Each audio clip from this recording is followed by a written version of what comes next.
नमस्कार दोस्तों, स्वागत है आपका अपने YouTube channel study with philosopher Baba में। आज हम शुरुआत करने जा रहे हैं क्लास 6 पॉलिटी की एनसीईआरटी, जिसको हम क्लास 6 से लेके क्लास 11 तक पहले कवर करेंगे। उसके बाद फिर हम क्लास 12 की एनसीईआरटी जो 2 पार्ट में है उन्हें कवर करेंगे। तो आज हम क्लास 6 की पॉलिटी की एनसीईआरटी की शुरुआत करते हैं, जिसका पहला चैप्टर है भारत में विविधता की समझ। तो हम समझने की कोशिश करते हैं कि आखिर विविधता होती क्या है। तो जैसा कि यहाँ पे लिखा हुआ है कि भारत में अनेक धर्म, रहन सहन, खान पान, भाषा, त्यौहार आदि भी भिन्न भिन्न होते हैं। ये भिन्नताएं हमारे जीवन को कई तरह से रोचक एवं समृद्ध बनाती हैं। आप सोचिए कि भारत में अनेक प्रकार के लोग रहते हैं, अनेक जाति के लोग रहते हैं, अनेक धर्म के लोग रहते हैं, विभिन्न प्रकार के लोग रहते हैं, विभिन्न प्रकार की भाषाएं हैं हमारे यहाँ पर, धर्म है और जातियां हैं। अगर हम हर 50 किलोमीटर पे अगर जाएं तो बोली चेंज हो जाती है, भाषा बदल जाती है, खान पान बदल जाता है, रहन सहन बदल जाता है।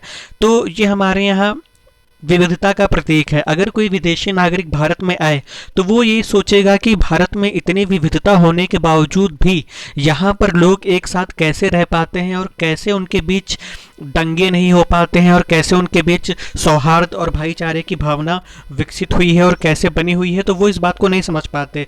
लेकिन हम लोग जब समझने की कोशिश करते हैं तो हम पाते हैं कि ये जो हमारे यहाँ विविधता है भारत देश में, ये आज की नहीं है, ये बहुत पुराने समय से देखने को मिलती है और ये धीरे धीरे करके डेवलप हुई है।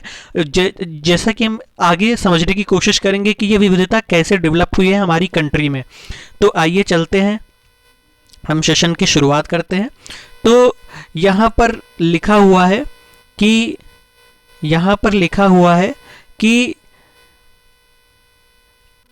अगर आप ऊपर के जो चित्र हैं इन चित्र को देखेंगे तो आप पाएंगे कि ये तीनों चित्र अलग अलग हैं, एक जैसे नहीं हैं। तो इसी तरह से हमारे यहाँ पर जिस तरह हमारी चित्रकारी में भिन्नता दिखाई देती है, उसी तरह हमारे रंग रूप, खान पान आदि में भी भिन्नता होती है। जैसा कि अभी हमने कहा कि अगर हम 50 किलोमीटर, अगर आप दिल्ली में हैं या हरियाणा में है या यूपी में है, अगर आप यहाँ पर हर 50 किलोमीटर के बाद आगे जाएंगे तो आप देखेंगे कि बोली बदल गई, रहन सहन बदल गया, खान पान बदल गया। उसी तरह हमारे रंग रूप भी अलग अलग होते हैं, सेम नहीं होते हैं। जैसे अगर एक ही माँ के 2 जुड़वा बच्चे हों तो वो 2 जुड़वा बच्चे भी अलग अलग होंगे, उनका व्यक्तित्व अलग अलग होगा, उनका रूप रंग अलग अलग होगा, उनका खान पान अलग होगा, उनकी पसंद नापसंद अलग अलग होगी। तो इस तरह से हमें विविधता देखने को मिलती है, जैसा कि यहाँ पे चित्र के माध्यम से हमें समझाने की कोशिश की गई है। तो अभी यहाँ पर एक एग्जाम्पल दिया गया है समीर 1 समीर 2 का। यहाँ पर समीर 1 समीर 2 का एग्जाम्पल दिया गया है। एनसीईआरटी में लेखक ने हमें कुछ समझाने की कोशिश करी है। यहाँ पर जो समीर 1 है वो मुस्लिम है और जो समीर 2 है वो हिंदू है।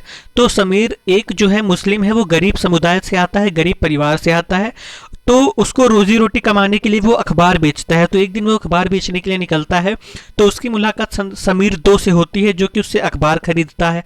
तो वो समीर 1 जो है, जो मुस्लिम है, वो समीर 2 से पूछता है कि क्या तुम्हें हिंदी पढ़ना आता है।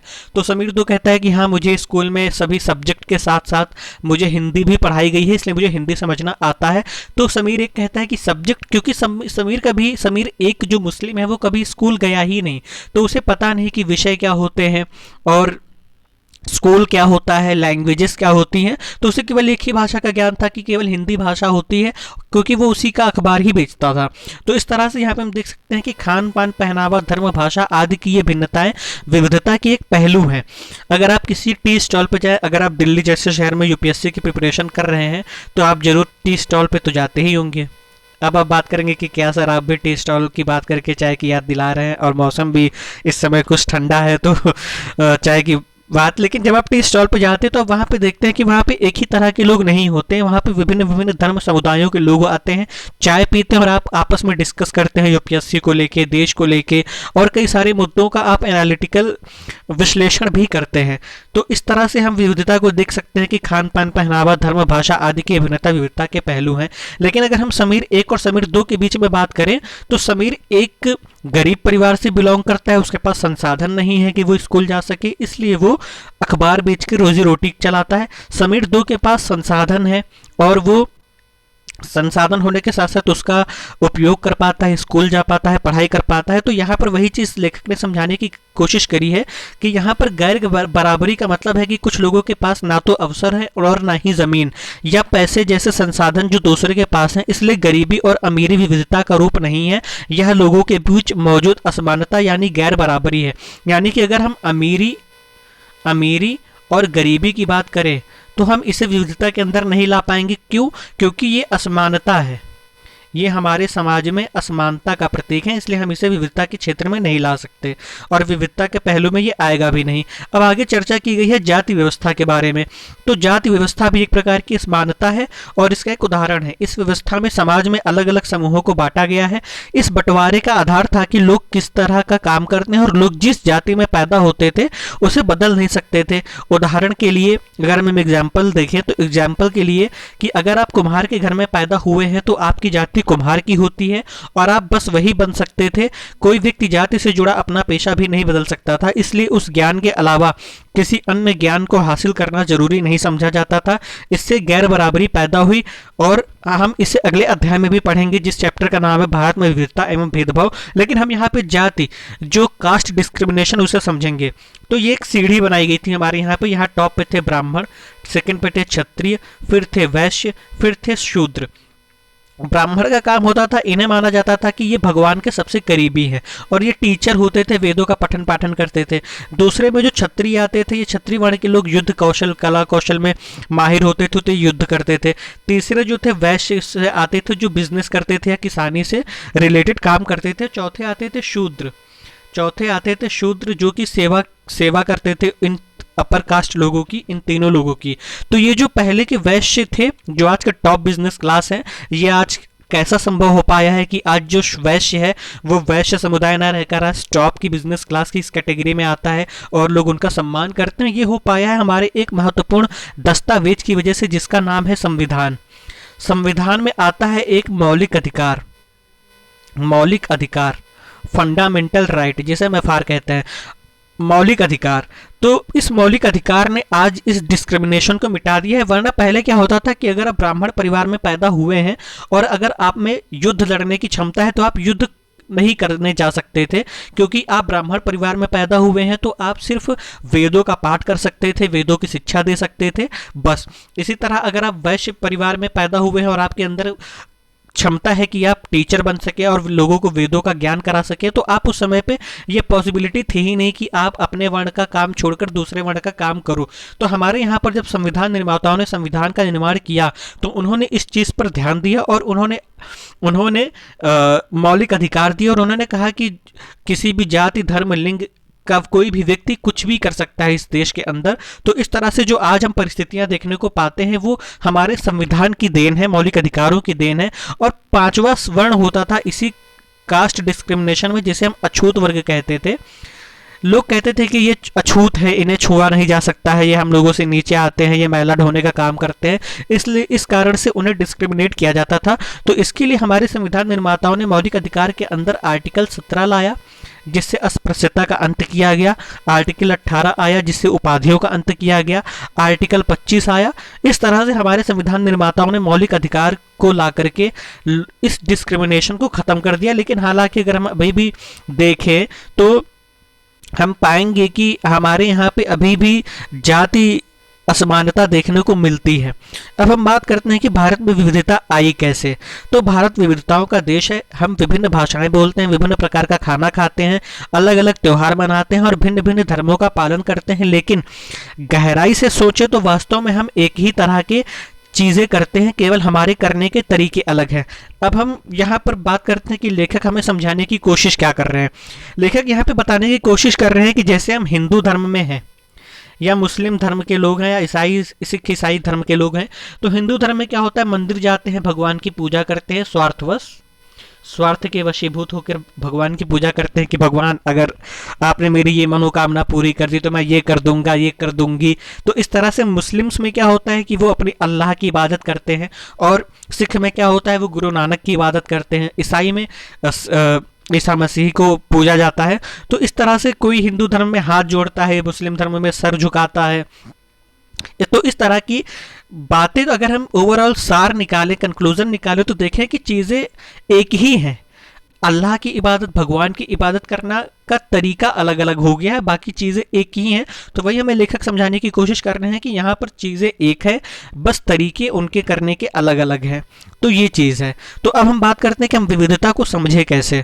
तो करीब 200-225 वर्ष पहले जब रेल, हवाई जहाज, बस और कार हमारे जीवन का हिस्सा नहीं थे जैसा कि आज है, तब भी लोग संसार के एक भाग से दूसरे भाग की यात्रा करते थे। वे पानी के जहाज में घोड़ों या ऊंट पर बैठकर जाते थे, या फिर वे पैदल चलकर यात्राएं करते थे। अक्सर ये यात्राएं खेती और बसने के लिए नई जमीन की तलाश में या फिर व्यापार के लिए की जाती थी। चूंकि यात्रा में बहुत समय लगता था, इसलिए लोग नई जगह पर अक्सर काफी लंबे समय तक ठहर जाया करते थे। इसके अलावा सूखे और अकाल के कारण भी कई बार लोग अपना घर बार छोड़ देते थे। उन्हें जब पेट भर खाना तक नहीं मिलता था तो वे नई जगह जाकर बस जाते थे। कुछ लोग काम की तलाश में और कुछ लोग युद्ध के कारण घर छोड़ देते थे। लोग जब नई जगह में बसना शुरू करते थे तो उनके रहन सहन में थोड़ा बदलाव आ जाता था। कुछ चीजें वे नई जगह की अपना लेते थे और कुछ चीजें में वे पुराने ढर्रे पर ही चलते थे। इस तरह उनकी भाषा, भोजन, संगीत, धर्म आदि में नए और पुराने का मिश्रण होता रहता था। उनकी संस्कृति और नई जगह की संस्कृति में आदान प्रदान होता और धीरे धीरे एक मिश्रित यानी मिली जुली संस्कृति उभरती चली गई। फिर क्या हुआ, अगर अलग अलग क्षेत्रों का इतिहास देखें तो हमें पता चलेगा कि किस तरह विभिन्न सांस्कृतिक प्रभावों ने वहां के जीवन और संस्कृति को आकार देने में योगदान किया है। इस तरह से कई क्षेत्र अपने विशिष्ट इतिहास के कारण विविधता संपन्न माने जाते थे। ठीक इसी प्रकार लोग अलग अलग तरह की भौगोलिक स्थितियों से किस प्रकार सामंजस्य बैठाते हैं, इससे भी विविधता उत्पन्न होती है। उदाहरण के लिए समुद्र के पास रहने में और पहाड़ी इलाकों में रहने में बड़ा फर्क है। न केवल वहां के लोगों के कपड़ों और खान पान की आदतों में फर्क होगा, बल्कि जिस तरह का काम वे करेंगे वे भी अलग होंगे। शहरों में अक्सर लोग यह भूल जाते हैं कि उनका जीवन उनके भौतिक वातावरण से किस तरह गहराई से जुड़ा हुआ है। ऐसा इसलिए कि शहरों में लोग विरले ही अपनी सब्जी या अनाज उगाते हैं। वे इन चीजों के लिए बाजार पर ही निर्भर रहते हैं। तो भारत के दो भागों लद्दाख और केरल का उदाहरण दिया गया है यहाँ पर। हमें समझाने की कोशिश की गई है कि भारत में विविधता ऐतिहासिक और भौगोलिक कारकों से किस प्रकार से उस पर असर पड़ता है। लेकिन उससे पहले हम यहाँ पे ये समझने की कोशिश करें कि जो लेखक ने हमें ये बात कही है कि अब मान के चलो हमारे यहाँ पर अगर हम मुगल काल देखें या हम अंग्रेजों का काल देखें, तो हमारे यहाँ पे मुगल साम्राज्य जब अंग्रेज आए तो वो मुगल से टकराए, जब मुगल आए तो मुगल उससे पहले के राजाओं से टकराए। तो जब वो टकराए तो वो अब जब यहाँ पे बसने आए तो वो यहाँ पर अपनी संस्कृति को लेकर आए, जिससे उनकी संस्कृति और हमारी संस्कृति मिश्रित होती चली गई और इस तरह से हमारे यहाँ डाइवर्सिफिकेशन उभरता चला गया और हमारे यहाँ विभिन्न प्रकार की संस्कृतियाँ मिलती चली गई। तो इस तरह से जब अंग्रेज आए तो कुछ अंग्रेजों ने हमारे यहाँ पे ऐसा तो है नहीं कि हिंदू परिवार का लड़का हिंदू परिवार में शादी करे या मुस्लिम परिवार का लड़का मुस्लिम परिवार में शादी करे या शहरों की लड़कियां शहरों के ही लड़कों से शादी करें या गांव की लड़कियां गांव के ही लड़कों से शादी करें। तो ऐसा कुछ आज के समय में हमें देखने को नहीं मिलता है। तो ये सब मौलिक अधिकारों की देन है। तो इसी तरह से इसे एक एग्जाम्पल से समझो। सपोज करो कि आप किसी गांव में रहते हो और आप दिल्ली यूनिवर्सिटी में पढ़ने जाते हो और आप गांव में रहते हो। तो गांव में आदत होती है, पहले के ज़माने की बात करें तो पहले के लोग बल बॉटम पैंट पहना करते थे, शर्ट पहना करते थे और गमछा डाला करते थे क्योंकि पसीना बहुत आता था। और शहरों में क्या है कि वहाँ पे लोग पैंट शर्ट, जीन्स शर्ट और रुमाल रखते थे पसीना पोंछने के लिए। मान लो आप किसी ऐसे ग्रामीण इलाके से हो जहाँ पर आपने शहरों का नक्शा कभी देखा ही नहीं, तो जब आप शहरी इलाकों में जाओगे, जैसे कि मान के चलो कोई लड़का है वो गांव से पहली बार दिल्ली यूनिवर्सिटी पढ़ने गया, तो वो वहाँ से अपनी कुछ संस्कृति लेकर गया, तो लोग वहाँ पे उसका मजाक उड़ाएंगे और वो वहाँ पे दिल्ली यूनिवर्सिटी वाले बच्चों का मजाक उड़ाएगा। लेकिन फिर बाद में क्या होगा कि वो लड़का धीरे धीरे अपने आप को उस शहर के हिसाब से ढालेगा और कुछ चीज़ों को वो अपनाएगा, लेकिन पुराने ढर्रे पर ही वो चलता रहेगा। जैसे जैसे उसकी गांव में आदत है सुबह रनिंग करने की, दौड़ने की, एक्सरसाइज करने की, तो वो उसकी आदत में रहेगा नई चीज़ें मिलने के बावजूद भी। तो यहाँ पर लेखक हमें यही समझाने की कोशिश कर रहे हैं कि जब भी लोग जब नई जगह में बसना शुरू करते थे तो उनके रहन सहन में थोड़ा बदलाव आ जाता था। कुछ चीज़ें वे नई जगह की अपना लेते थे और कुछ चीज़ों में वे पुराने ढर्रे पर ही चलते रहते थे। इस तरह उनकी भाषा, भोजन, संगीत, धर्म आदि में नए और पुराने का मिश्रण होता रहता था। उनकी संस्कृति और नई जगह की संस्कृति में आदान प्रदान होता और धीरे धीरे एक मिश्रित यानी मिली जुली संस्कृति उभरती। अब यहाँ पर लेखक भौगोलिक कारकों के आधार पर विविधता को समझाने की कोशिश कर रहे हैं, उसमें दो एग्जाम्पल दिए गए हैं। पहला है लद्दाख का एग्जाम्पल। तो लद्दाख जो है जम्मू और कश्मीर के पूर्वी हिस्से में पहाड़ियों में बसा एक रेगिस्तानी इलाका है। यहाँ पर बहुत ही कम खेती संभव है क्योंकि इस क्षेत्र में बारिश बिल्कुल नहीं होती और यह इलाका हर वर्ष काफ़ी लंबे समय तक बर्फ से ढका रहता है। इस क्षेत्र में बहुत ही कम पेड़ उग पाते हैं। पीने के पानी के लिए गर्मी के महीनों में पिघलने वाली बर्फ पर निर्भर रहते हैं यहाँ के लोग। तो यहाँ के लोग एक खास किस्म की भेड़ पालते हैं जिससे पश्मीना ऊन मिलता है। यह ऊन बहुत ही कीमती होता है, इसलिए पश्मीना शॉल बड़ी महंगी होती है। लद्दाख के लोग बड़ी सावधानी से इस ऊन को इकट्ठा करके कश्मीर के व्यापारियों को बेच देते हैं। मुख्यतः कश्मीर में ही पश्मीना शॉलें बुनी जाती हैं। यहाँ के लोग दूध से बने पदार्थ जैसे मक्खन, चीज़, खास तरह का छेना एवं मांस खाते हैं। हर एक परिवार के पास कुछ गाय और बकरी और याक जरूर होती है। रेगिस्तानी इलाका होने का यह मतलब नहीं है कि व्यापारी यहाँ आने के लिए आकर्षित नहीं हुए। लद्दाख तो व्यापार के लिए एक अच्छा रास्ता माना गया क्योंकि यहाँ कई घाटियाँ हैं जिनसे गुजरकर मध्य एशिया के काफिले उस इलाके में पहुँचते थे जिसे आज तिब्बत कहते हैं। ये काफिले अपने साथ मसाले, कच्चा रेशम, दरिया आदि लेकर चलते थे। लद्दाख के रास्ते ही बौद्ध धर्म तिब्बत पहुँचा। लद्दाख को छोटा तिब्बत भी कहते हैं। करीब 400 साल पहले यहाँ पर लोगों का इस्लाम धर्म से परिचय हुआ और अब यहाँ अच्छी खासी जनसंख्या में मुस्लिम भी पाए जाते हैं। लद्दाख में गानों और कविताओं का बहुत ही समृद्ध मौखिक संग्रह है। तिब्बत का ग्रंथ केसर सागर लद्दाख में काफी प्रचलित है। उसके स्थानीय रूप को मुसलमान और बौद्ध दोनों ही लोग गाते हैं और उस पर नाटक खेलते हैं। तो इस तरह आपने देखा कि किस तरह से भौगोलिक परिस्थितियों ने लद्दाख में विविधता पैदा की। यहाँ पर आप ऐसा नहीं कि हिंदू पाएंगे या मुस्लिम ही पाएंगे, यहाँ पर हिंदी, मुस्लिम, बौद्ध भी आपको देखने को मिल जाएंगे। कभी कभी आप देखते होंगे कि आपके स्थानीय इलाकों में ठंड के समय में कुछ लोग शॉल बेचने आते हैं तो कभी कहते हैं कि कश्मीरी शॉल ले लो, तो वो असल में होती पश्मीना ही शॉल है, लेकिन उसे कश्मीरी शॉल इसलिए बोला जाता है क्योंकि उसकी जो बुनाई होती है, जैसा कि आप इस चित्र में देख सकते हैं, उसकी बुनाई कश्मीर में होती है, इसलिए उसे पश्मीना या कश्मीरी पश्मीना शॉल को कश्मीरी शॉल भी बोल दिया जाता है। अब हम बात करते हैं दूसरे उदाहरण की, जैसे कि केरल।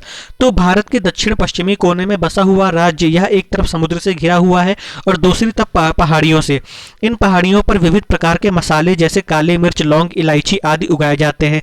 इन मसालों के कारण यह क्षेत्र व्यापारियों के लिए बहुत ही आकर्षक बना क्योंकि यहाँ पे जो मसाले पाए जाते थे उनसे सब्जियों को टेस्ट बदल जाता था और वो उन व्यापारियों को बहुत ही आकर्षित करते थे। तो सबसे पहले अरबी एवं यहूदी व्यापारी केरल आए। ऐसा माना जाता है कि ईसा मसीह के धर्मदूत संत थॉमस लगभग 2000 साल पहले यहाँ आए। भारत में ईसाई धर्म लाने का श्रेय उन्हीं को ही दिया जाता है। अरब से कई व्यापारी यहाँ आकर बस गए, जैसे कि इब्न बतूता ने, जो करीब 700 साल पहले यहाँ आए, अपनी यात्रा वृत्तांत में मुसलमानों के जीवन का विवरण देते हुए लिखा कि मुसलमान समुदाय की यहाँ बड़ी इज्जत थी। वास्को डी गामा पानी के जहाज से यहाँ पहुंचे तो पुर्तगालियों ने यूरोप से भारत तक की समुद्री रास्ता जाना। इन सभी ऐतिहासिक प्रभावों के कारण केरल के लोग विभिन्न धर्मों का पालन करते हैं, जिनमें यहूदी, इस्लाम, ईसाई, हिंदू एवं बौद्ध धर्म शामिल है। चीन के व्यापारी भी केरल आए। अब आप देखेंगे चाइना हर जगह घुस जाता है। उसकी पुरानी आदत रही कि वो पहले से ही किसी न किसी देश में पहले से ही वो मौका पाके घुस जाया करता था, जिसके कारण आज उसकी ग्रोथ हमें देखने को मिलती है और वो वेल डेवलप्ड कंट्री के रूप में जाना जाता है। तो यहाँ पर मछली पकड़ने के लिए जो जाल इस्तेमाल किए जाते हैं वे चीनी जालों से हूबहू मिलते हैं और उन्हें चीना वला कहते हैं। तलने के लिए लोग जो बर्तन इस्तेमाल करते हैं उसे चीना मिट्टी कहते हैं। इसमें चीन शब्द इस बात की ओर इशारा करता है कि इसकी उत्पत्ति कहाँ हुई होगी। केरल की उपजाऊ जमीन और जलवायु चावल की खेती के लिए बहुत उपयुक्त है और वहाँ के अधिकतर लोग मछली, सब्जी और चावल खाते हैं। अगर आप देखेंगे तो यहाँ की जलवायु जो है चावल के लिए ही बनी है मुख्यतः, तो यहाँ पर रोटी का अभाव है। यहाँ के लोग रोटी नहीं खाते हैं, यहाँ पर मछली, सब्जी और चावल ही खाया जाता है। अगर आप लद्दाख में बात करें तो लद्दाख में दूध, मक्खन और मांस खाया जाता है। तो इस तरह से हमें दोनों की अगर तुलना करें तो हमें दोनों में विविधता काफ़ी मात्रा में देखने को मिल जाती है। अब हम इसका तुलनात्मक अध्ययन करते हैं तो दोनों ही क्षेत्रों को चीन और अरब से आने वाले व्यापारियों ने प्रभावित किया। जहां केरल की भौगोलिक स्थिति ने मसालों की खेती संभव बनाई, वहीं लद्दाख की विशेष भौगोलिक स्थिति और ऊन ने व्यापारियों को अपनी ओर खींचा। इस तरह पता चलता है कि किसी भी क्षेत्र के सांस्कृतिक जीवन का उसके इतिहास और भूगोल से प्रायः गहरा रिश्ता होता है। विविध संस्कृतियों का प्रभाव केवल बीते हुए कल की बात नहीं है, हमारे वर्तमान जीवन का आधार ही काम के लिए एक जगह से दूसरी जगह जाना है। हर एक कदम के साथ हमारे सांस्कृतिक रीति रिवाज और जीने का तरीका धीरे धीरे उस नए क्षेत्र का हिस्सा बन जाते हैं जहां हम पहुंचते हैं। ठीक इसी तरह अपने पड़ोस में अलग अलग समुदायों के लोगों के साथ रहते हैं। अपने रोजमर्रा के जीवन में हम मिलजुल कर काम करते हैं और एक दूसरे के रीति रिवाज और परंपराओं में घुल मिल जाते हैं। तो इस तरह से लद्दाख और उसकी तुलना की गई है। अब हम बात करते हैं भारत में विविधता में एकता की।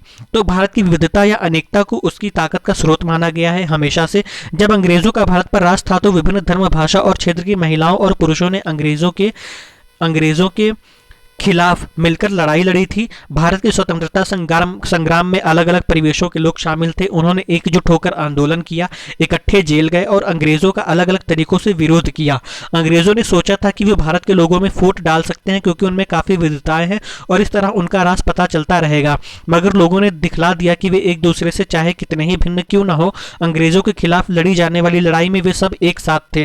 क्योंकि अंग्रेजों ने फूट डालो राज करो की नीति अपनाई थी, इसलिए उन्होंने सोचा था कि यहाँ की जो विविधता है उसको तोड़ा जा सकता है। तो यही से हमें ये देखने को मिलता है कि हमारे भारत देश में विविधता में एकता भी पाई जाती है। और यहाँ पर यह एनसीईआरटी में एक गीत लिखा हुआ है। इस गीत को जलियांवाला बाग हत्याकांड के बाद अमृतसर में गाया गया था। इस हत्याकांड में एक ब्रिटिश जनरल ने उन शांतिप्रिय निहत्थे लोगों पर खुली आम गोलियां चलवा दी थी जो बाग में इकट्ठे खड़े होकर सफा कर रहे थे।